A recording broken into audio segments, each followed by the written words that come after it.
Good morning students. आज हम देखते हैं ग्रामर का पहला टॉपिक विराम चिन्ह। विराम यानी रुकना और चिन्ह यानी जो सिंबल, मतलब रुकने के लिए हम जो सिंबल लगाते हैं, चिन्ह लगाते हैं, उसे क्या कहते हैं? विराम चिन्ह कहते हैं। पहला हम देखते हैं अल्प विराम। अल्प का मतलब क्या है? छोटा। जब हम थोड़ी देर के लिए वाक्य में रुकते हैं, वहाँ क्या करते हैं? हम अल्प विराम का साइन देते हैं या अल्प विराम का चिन्ह देते हैं। जैसे कि उदाहरण हम देख सकते हैं, राम सीता लक्ष्मण वनवास गए। मैंने बाजार से आम सेब अमरूद लाए। राम सीता और आम और सेब के बाद हमने क्या किया है? अल्प विराम लगाया है।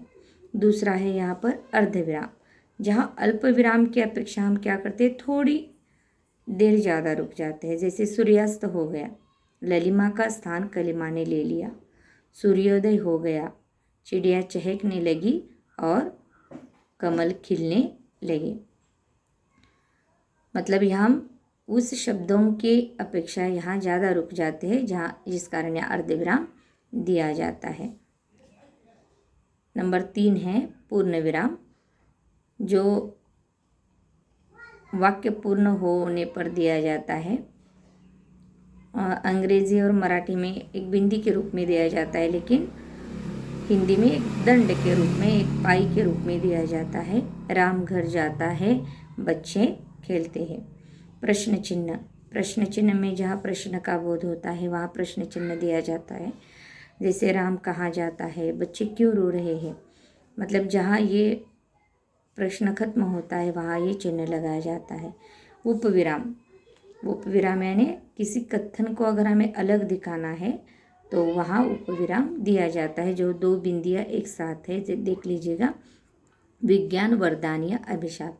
विज्ञान को हमने 2 तरह से यहाँ पर बांट लिया है, वरदान भी माना है और अभिशाप भी। प्रदूषण एक अभिशाप, वास्तविक प्रदूषण ही समस्या भी है। मतलब जब एक ही कथन को हम अलग अलग रूप से दिखाते हैं तो उसे इस उपविराम का वहाँ इस्तेमाल किया जाता है।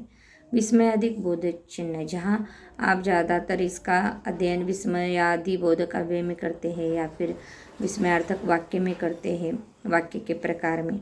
कई बार इसकी पढ़ाई अध्ययन आपसे हो जाता है, जो ज़्यादातर हर्ष विवाद विस्मय घृणा आश्चर्य करुणा भय विस्मय आदि शब्द दिखाने के लिए इसका इस्तेमाल किया जाता है। और विस्मयार्थक शब्द आने के बाद ही इस चिन्ह का प्रयोग किया जाता है। जैसे कि हाय वह मर गया, वाह कितना सुंदर महल है। नंबर 7 पर देखिए कोष्टक चिन्ह, अर्थ को अधिक स्पष्ट करने के लिए। मतलब अगर हमें एक आध बात को अधिक रूप से स्पष्ट करना है तो यह कोष्टक चिन्ह दिया जाता है। पहला उदाहरण देखिए, विश्वामित्र क्रोध में कांपते हुए ठहर जा। मतलब विश्वामित्र की क्रोध की जो भावना है वो दिखाने के लिए यहाँ कोष्टक का इस्तेमाल किया है। और दूसरा वाक्य है यहाँ पर, धर्मराज युधिष्ठिर धर्म के संरक्षक थे। मतलब धर्मराज का ही दूसरा नाम क्या है? युधिष्ठिर। मतलब यहाँ स्पष्ट हो जाता है कि धर्मराज मतलब ही युधिष्ठिर है। योजक चिन्ह, योजक चिन्ह यहाँ पर समस्त पद के लिए बीच इसका प्रयोग किया जाता है। जैसे सुख दुख लाभ हानि दिन रात। वास्तविक ये 2 शब्द जो इकट्ठा आए हैं वो अलग अलग है, लेकिन जब एकत्र आने पर ये नया शब्द बन जाता है। और इस तरह के शब्दों के बीच हमेशा योजक चिन्ह लगाया जाता है। उसके बाद है दोहरा अवतरण चिन्ह। दोहरा अवतरण चिन्ह जब किसी के मुख से कोई बात उद्धृत हो जाती है तो जो जैसी की तैसी लिखी जाती है तब यह दिया जाता है। जैसे कि लाल बहादुर शास्त्री जी ने कहा, जय जवान जय किसान। लोकमान्य तिलक जी ने कहा, स्वराज्य मेरा जन्म सिद्ध अधिकार है और मैं उसे पाकर रहूँगा। ऐसे कई उदाहरण या किसी के भी मुख से उद्धृत वाक्य हम लिख सकते हैं। इकहरा अवतरण चिन्ह लिखते समय अगर किसी शब्द वाक्यांश शीर्षक समाचार पत्र लेखक का उपनाम किसी लेख का नाम या किताब का नाम हो तो हम उसे दर्शाने के लिए इसका इस्तेमाल करते हैं। जैसे मैंने पुढ़ारी में विज्ञापन पढ़ा, पुढ़ारी नाम का समाचार पत्र है जिसमें क्या किया हमने? विज्ञापन पढ़ा। मैंने प्रेमचंद का गोदान उपन्यास पढ़ा, गोदान को हमने यहाँ अवतरण चिन्ह दिया है। उसी प्रकार यहाँ देख लीजिए लाघव चिन्ह। लाघव यानी बड़े शब्दों को हम संक्षेप छोटा दिखाते हैं तब लाघव मतलब लघु दिखाते हैं। जैसे डॉक्टर के लिए डॉ लिखकर उसके बाद बिंदी दी जाती है। उत्तर प्रदेश के लिए उ और प्र लिखकर वो बड़ा वाला डॉट या बिंदी दी जाती है, जिसे लाघव चिन्ह कहा जाता है।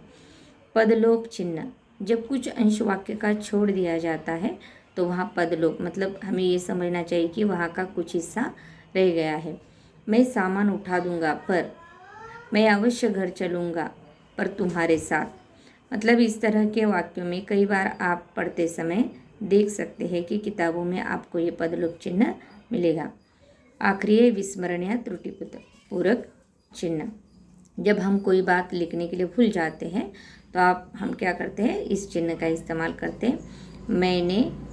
मैं विज्ञापन पढ़ा, शायद हम यहाँ कुछ लिखना, मैंने समाचार पत्र में विज्ञापन पढ़ा, ऐसा हो सकता है। मैंने प्रेमचंद का गोदान उपन्यास पढ़ा या प्रेमचंद का गबन उपन्यास पढ़ा। मतलब जब कोई त्रुटि रह जाती है या हम भूल जाते हैं तो इस चिन्ह का इस्तेमाल करते हैं। चलिए, धन्यवाद।